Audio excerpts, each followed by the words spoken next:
at the corn. So we reveal our horses. We're on strategic balance, which means that we automatically get horses, iron and oil within our capital's sort of radius of 3 or 4 tiles. We've got our horses right here. It's 4. That's nice. I've actually even got a horse out here, which is really cool. That might convince me to settle this city right here. We were talking about it being potentially a bit light on production. I mean, we'll lose this fish if we do that, though. So I don't know if we do that yet. But, yeah, 1, 2, 3. If we settle here, though, we'd lose out on this bison and these horses. So I think we get 5 food from grabbing these tiles that kind of we wouldn't otherwise for the cost of 1 fish. So perhaps it's worth it to not go there. Anyway, we'll continue on our jolly way back towards Ive to try and steal its worker. We'll reveal more of this land. This is a really crazy Pangaea. Wow. I need to see more of this. What? Why? This is... I mean, I'm on Pangaea. Like, where is everyone else? Is an AI, like, right here? Like, it's really, really weird to see so much free land on a Pangaea. I mean, I guess I went for low sea level, which perhaps explains it, but this is great. We might even be able to get 6 cities in this place. Man, I don't know if I want to build 6, because a 6th city would have to be near here somewhere, and the production here is going to be truly terrible. But we will go for 5. And we're going to settle probably some before the National College, some after. We now need to work out which ones we want to actually settle before, which cities we want to settle before our National College. You know, we could even have conceivably perhaps gone Liberty here. So I might have been mistaken to go Tradition, but I mean, when we had our choice, we only saw 4 unique luxuries within our radius. You know, 1 here, 1 here, 1 here, 1 over here with the whales. So it was a good decision when we made it. We certainly weren't expecting to see so much free land. We'll take mining now. And we'll take mining because it allows us to chop down forests. We'll get a worker in 4 turns. We'll have mining in 4 turns. We'll be able to chop down some of these forests. If you chop down a forest, you get production for your city. And it's just free production. So we absolutely want to take advantage of that. It's going to speed up the early game. We've met Theodora now. Where? Here. So maybe Theodora is our closest neighbour, and perhaps she's either down out here or out here. We're going to find out soon enough. So we'll move ourselves back over to try and reveal where Theodora's lands are. We'll just continue skirting around Ife, because we don't need to do anything else with this warrior right now. So we just want to try and find this worker in the city-state. And what we're doing here is we're trying to steal a city-state worker. Bit of a cheesy strat, but it can really, really speed up your early game. Wow. I mean, come on. Where is Theodora here? It's a bit of a cheesy strat. But the reason we want to do this is because workers are super, super valuable early game. I mean, you know, you've probably tried it yourself when you have 1 worker versus 0 workers, or 1 worker versus 2 workers. When you're really, you know, trying to move on with your early game, you just find out that you're working loads of unimproved tiles. You're really struggling to maintain happiness because you can't improve tiles fast enough to get your luxuries online. So having the early worker will really allow us to keep ahead of that as opposed to being behind, which is why we're building one now before we settle, and also why we're going to try and take one from Ife anyway. And city-states are really good for taking workers from, because you can declare war on them and make peace on them immediately. There's absolutely no diplomatic repercussions for declaring war on a city-state once. So we're going to do it and just nick its worker. This is a pretty tough position to be in. We're going to keep scouting around. There's Byzantium right here. So we might struggle to nick this city. We certainly want to be cognizant of making sure that we settle something relatively defensible. Yeah, I don't know. This is a bit tough now. I was thinking about an expand right in here, and I think we still could, but it's getting a little bit close to Byzantium. We might even settle something right there. We don't have to take the cocoa when we settle this city, because we have all these civil service tiles we can be working, so that's perfectly fine. We don't have to take this cocoa. We can be close to these horses, these deer, these horses here. We'll get another city in here. That'll probably do better for us. Our capital grew, and we've grown to this tile here. If we're going to do that, we get 1 excess food. That's actually pretty cool.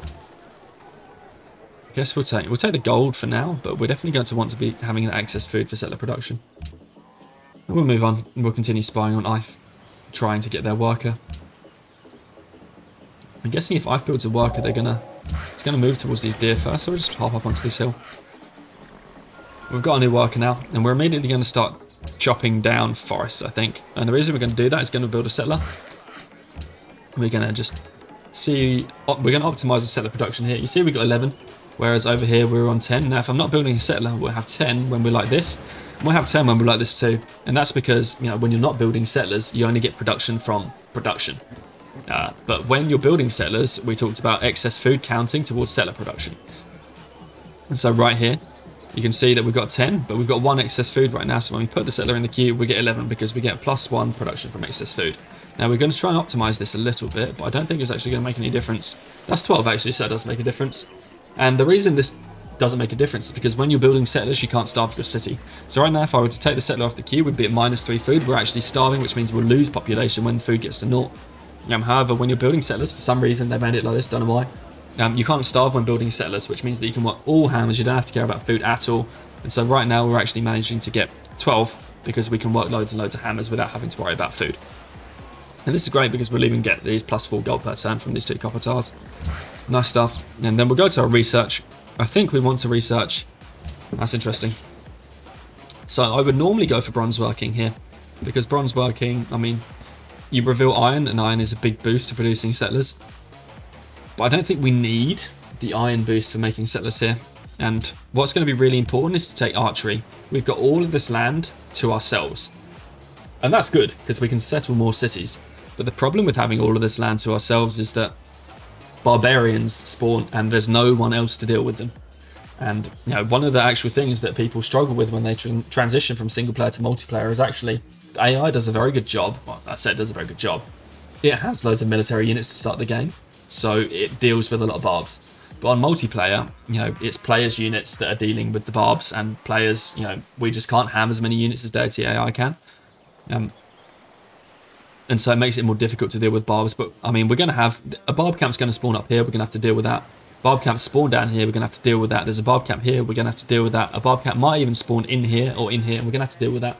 There's loads of barb camps we have to deal with. We're going to need units to deal with them. Archers are really, really useful for taking out barb camps, so we're going to build one. And let's have a look.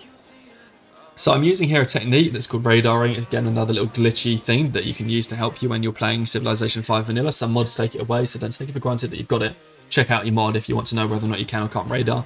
But basically, radaring is, if you've got currently control of a civilian unit, when you hold down your right-click button to see and look at where you want to move to, you see that it shows you how many turns it's going to take you to get to each location. But if I hover over an enemy military unit, or in fact, if I hover over any military unit or any other unit, it goes red to tell me that I can't move there. And that tells me, and that's because there's a unit on that tile. So what I'm doing when I'm moving this around actually, and it doesn't work for military units, I'll just show you quickly. If I do that, it goes red, but it tells me that I can move on it. But if I hover over this barbarian encampment here, it shows me that I can move there. And whereas if I were to hold my civilian unit, it would tell me that I can't. And that's because, technically speaking, a military unit can move to a tile that's got a unit on it because it can attack. Whereas civilian units can't attack, so they can't move to a tile that's got a unit on it.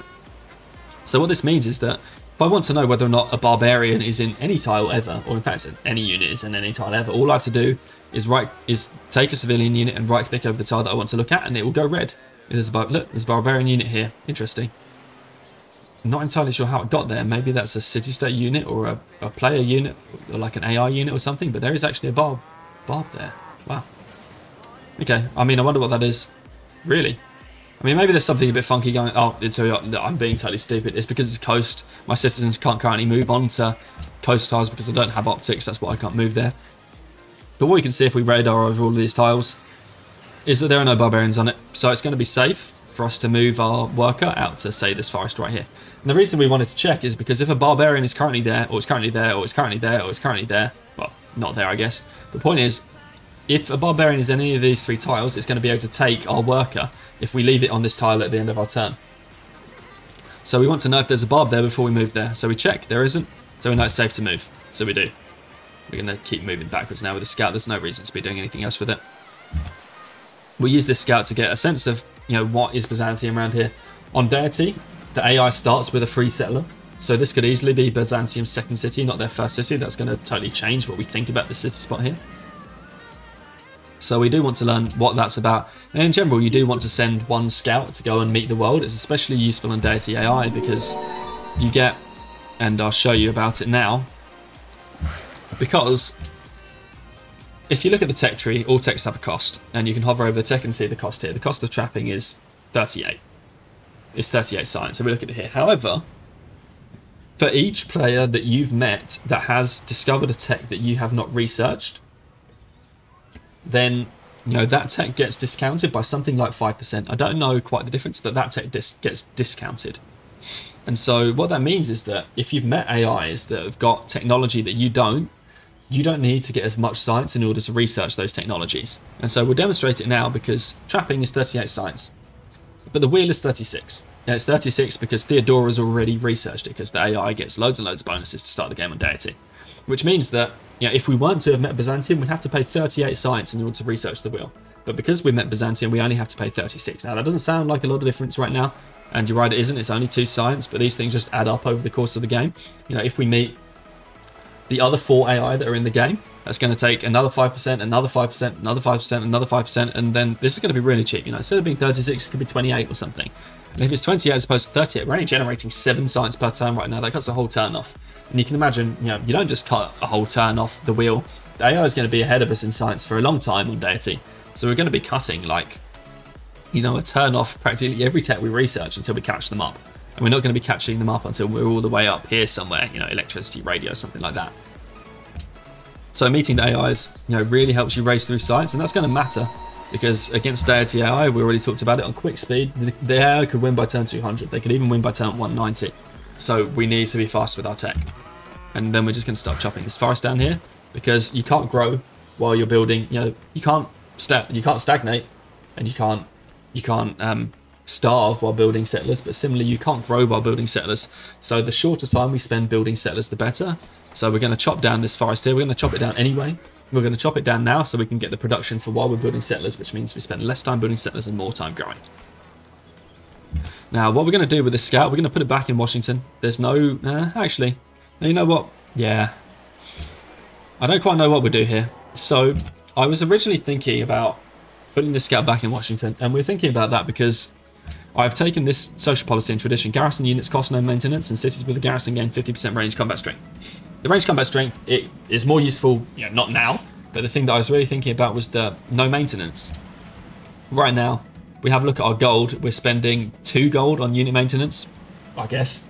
But if we put this scout into the city, we wouldn't have to pay for our scout anymore. We'd gain an extra gold per turn, and you know, any gold per turn is great. It all adds up. Don't think that one is small. One is small, but all these small things add up over the course of a game. So we could conceivably go in here and try and save the gold, but the reason I don't want to move here is because this hand axe could easily just run straight onto our copper tile, and this copper tile is the reason why we've got 12 production per turn on settlers. If we were to work any other tile in our empire, it's 11 production. I'll quickly demonstrate that quickly. As you can see, if we were any other tile in our empire, it's 11 or 10 production. Only working this copper gets us 12, so we don't want the barbarian hand axe to go stand on it. So we're going to stand on it with our scout so that the hand axe can't stand on it. And we're going to continue just hunting here for the worker from Quebec or Ife. I don't know who to choose to steal the worker from. Probably we'll try and steal it from Quebec City if we can. And we'll try and do that because Ife is a friendly city-state. Quebec City is a hostile city-state. And the personality matters because hostile city-states, the influence that you have with that city-state degrades faster for a hostile city-state than a non-hostile city-state, and the influence with a friendly city-state degrades even slower than the influence for non-hostile city-states. So we just got more chances of getting allies with Ife than with Quebec City. So in this case, we would choose to steal Quebec City's worker if we can, because if we steal a worker from a city-state, our influence goes all the way back down to -60, and we have to wait for it to recover to, you know, +60 before we can be allies with them. That's a long time. That's a lot of influence you need to gain back. Now, fortunately, -60 to 0 is kind of earned back automatically. It's sort of, you know, the minus decays every turn. But the point is, we're going to have to wait for that to get to 0 before we can start earning plus. Whereas with Ife, you know, every plus we earn is more valuable. And because they already want me to kill barbarians, and there's a barb camp right there, we're probably going to get a quest from Ife to destroy this barbarian encampment. That will give us like 45 free influence. Whereas Quebec City, slightly less likely to ask for a barbarian camp quest because it's not quite so close and it's not going to be bothered by them. So we'll try and prefer to steal Quebec City's work if we can. Quebec City, maybe it's more likely to be working production early too, so I think we'll try and steal Quebec's worker if we can, but it might be Ife that pumps it out first. I don't think we have to rush for the early work, so I'll try and steal Quebec's anyway. We'll move on to the next turn now. And there goes Great Library. An absolute fan favourite of people who play on less than Emperor difficulty. If you just joined me, or if you're watching this for the first time and you haven't played, you know, any high-level Civilization 5 before. People love Great Library. You see it all the time on Reddit or any other groups. People are like, I build Great Library because, you know, it's a huge boost to science, and it is. It's an incredible boost to science. But hey, look, I've built this worker first. Shame. I think we're still going to try for Quebecs. I don't need another worker right now. It'd be great, but I don't need another worker right now. So we're not going to worry about that too much. We're going to see if we can steal Quebecs when it eventually builds it. Although it looks like Quebec, what did it do? Build a granary first? I think it built a granary first. But I guess after that it's going to build a worker. So, you know, it'll be another 10 turns or something, but that's fine. It's already had a few turns like that. I don't know what we got shot by here. We'll have a look. That's Constantinople. Interesting. So it's going to be a bit more bothersome to Theodora if we settle a city here. I think if we keep it further away, like there or there or there, I don't think Theodora's going to be worried about it too much. And we're going to continue to chop this forest here. Now, this Barbarian Hand Axe has 2 movement, so normally it would be able to move here and then go and take my worker. But, again, another sort of slightly more advanced thing is that there's a thing that exists called Zone of Control. And what Zone of Control does is when you move, when you currently are next to an enemy unit, and you move from a tile that's adjacent to an enemy unit to a tile that is adjacent to the same enemy unit, you lose all of your movement points. And that means that this tile is adjacent to my scout, this tile is adjacent to my scout. So if the Barbarian Hand Axe does this, moves from there to there, it will lose all of its movement points, no matter how many movement points it's got. And that means that it won't be able to take my worker next turn, so I can happily chop down this forest, providing 13 production towards building my settler, so that's brought us down a turn. Now, right now we were producing 12 per turn, we just got 13 production, so that's brought our settler production down a turn. Now, if the Barbarian Hand Axe had 3 movement points, it could easily move up here, then move here, and then move here and take my worker, or it could move up here, here, and then take my worker. And the reason why going here and then here does not zone of control me and make, or zone and control the hand, wouldn't zone and control the unit and make it lose all its movement points, is because zone of control only applies when you move from a tile that is adjacent to an enemy unit to a tile that is also adjacent to the enemy unit.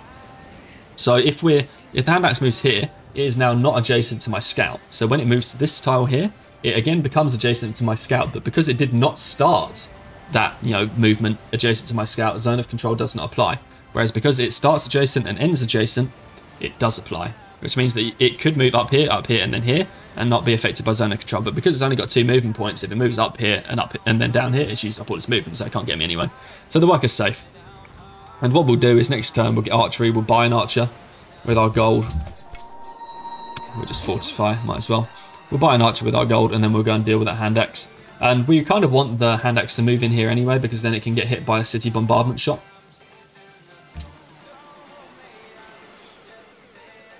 So the Hand Axe actually chose to shoot our scout here. Not too much of a problem. We'll go build this up. We'll go buy this archer now. I would normally try and save the gold for something more useful. If you get to 220 gold, I could have built a worker. Anytime you can build a worker, it's almost always absolutely valuable.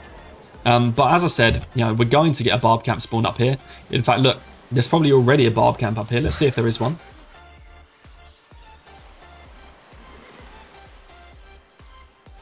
There might well be a barbarian encampment right there, and we can tell that from our radaring because we can't move onto a tile that is occupied by a unit with a civilian unit. So it looks like there's a barbarian camp right there. Now these barbarians, they could come from here and they could walk down here and like pillage all of my land. So we're going to have to deal with this barbarian encampment, and this Hand Axe has nicked this city-state worker. That means that, you know, it's going to take this worker back to the nearest barb camp, which is going to be up here, and the worker's just going to sit there. And if we can go take out the barb camp, we can capture the worker and either return it to IF for 45 influence, which is going to get us really close to allies, or we can take it for ourselves because we know how valuable early workers are. So we're going to buy an archer because we want to have a unit that can do that. Archers are great for taking out barb camps. We know we're going to have to be dealing with a lot of barbarian problems, so we'll buy the archer here. We're going to need lots of them. Normally you probably only need 1 archer, but I think we're going to need 2 or 3 just because we have to control all of this land. We're going to have to be controlling minimum 3 barb camps, 1, 2, 3, but we're probably also going to have to control a 4th barb camp that spawns somewhere else, in here, in here, in here. You know, somewhere else we're going to have to, that's a lot of barb camps to control, we're going to need the archer for it. Now, because we've got, now your early tech path probably wants to be dominated either by a wonder you really want to go for, or by the techs you need to improve your luxuries. We're playing a Deity AI, there's no hope in getting wonders, so we really want to dominate our early tech path by the luxuries that we want to improve. Now, our luxuries, we have marble, we have copper, we have furs, we have whales, and we're also going to want cocoa. That means to improve these luxuries, we're going to need mining, we're going to need bronze working to chop down jungle, we're going to need trapping to improve camps on these furs, and then we're actually going to need calendar too. We're going to need all the techs because we're going to need sailing, calendar, trapping, bronze working, and masonry for the marble. It's really unfortunate that each of our unique luxuries is a different type.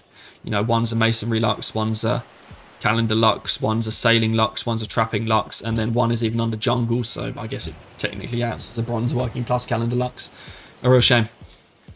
So that's going to dominate our early tech path, and that would actually probably screw us out of being able to build wonders against humans. But fortunately we're against AI. On Deity, we weren't going to get any wonders anyway, so we'll not worry about it, and we'll just tech for what we need. Now, I'm going to, I think, take bronze working here.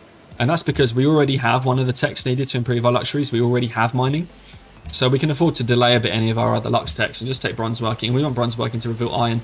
If iron appears on this hill, it's going to get 3 production on this tile instead of 2, which means that we can take it and not have to worry about a barbarian standing on our copper. And we'll even get an extra production to build settlers. We'll be working at 12 instead of 13.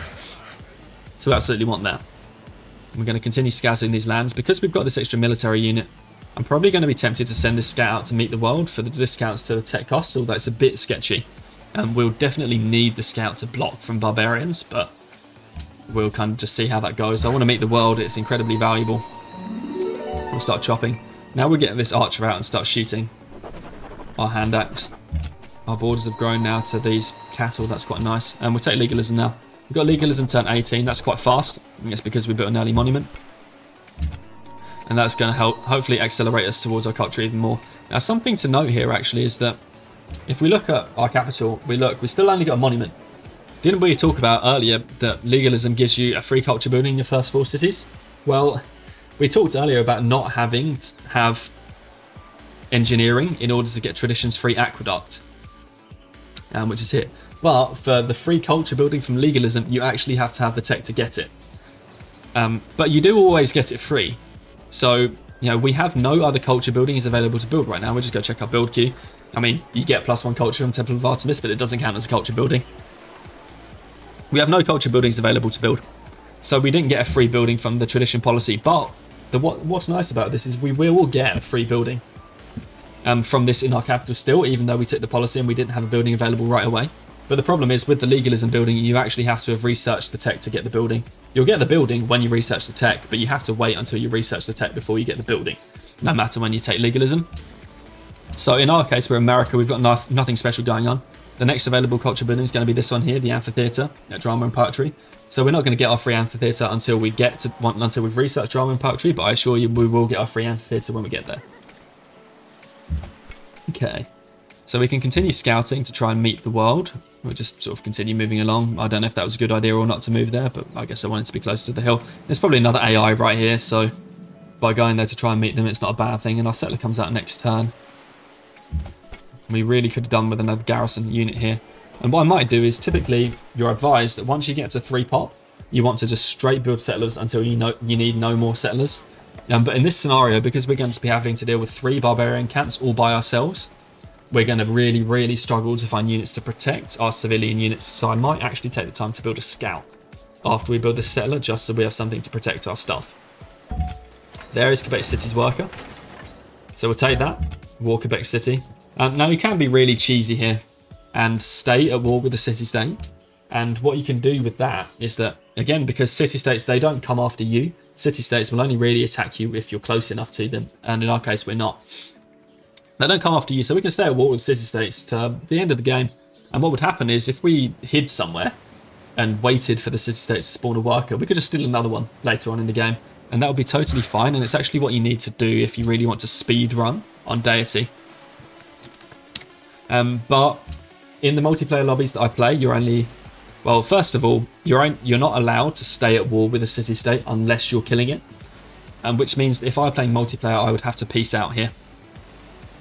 And the reason you do that is because, you know, if you're allowed to stay at war the whole time, it just creates too much of an advantage to be able to constantly steal workers from a city-state to the person who's able to do it. And you're not able to do it all the time. I've got a pretty unique situation here that I would be able to do it, but oftentimes you can't.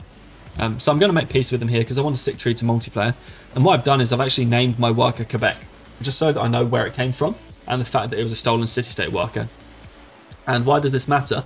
It doesn't matter so much on Deity AI, but it does matter on multiplayer, and it matters because if your worker gets captured by a human player, they'll get the option to either return the worker to the city-state or keep it for themselves. Now, if they return the worker to the city-state, not only do you lose the worker, you can't get it back, which is a real crying shame, but also your opponent gets 45 free influence with the city-state for absolutely no reason, at the complete expense of you. And we really don't want them to do that. So we rename our worker so that we know which workers not to put near our enemies. If we're going to war with someone, we're going to want to bring workers with us because roads are super useful. Movement can often decide wars, in fact it often does. So you want to bring workers with you so that you can build roads to keep your movement up. But if you bring one of your own workers, you know, your opponent, they can't give it away. Their only option is to keep it for themselves. And you get the opportunity to capture it back on the next turn. But if a city-state worker, they can give it away. You won't be able to get it back unless you declare war on the city-state. Again, that's bad. Now, why do we not want to declare war on city-states twice? It's because if you declare war on city-states twice, they get wary of you. And wariness means that your influence degrades with them more quickly. That severely reduces your chance of being able to get alliances and keep them. And city-state alliances are incredibly powerful. You want to keep them if absolutely necessary.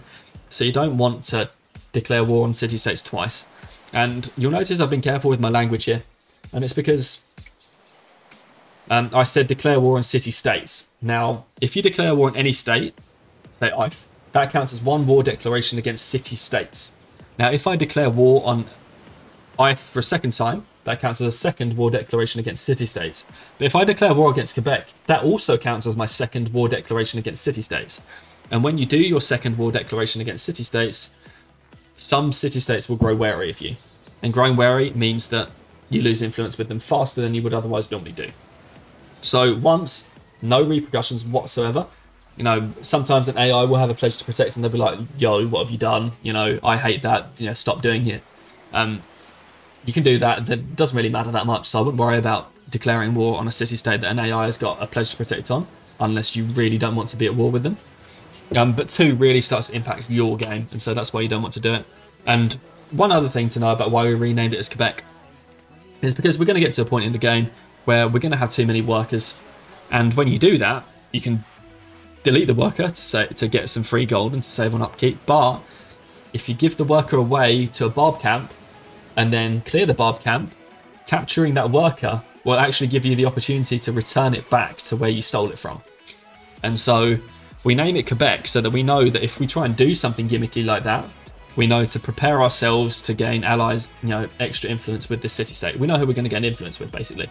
Whereas if we hadn't named it as Quebec, we'd have no idea which city-state we'd be giving it back to. We couldn't really plan for it. Whereas if we name it Quebec, we can plan for that.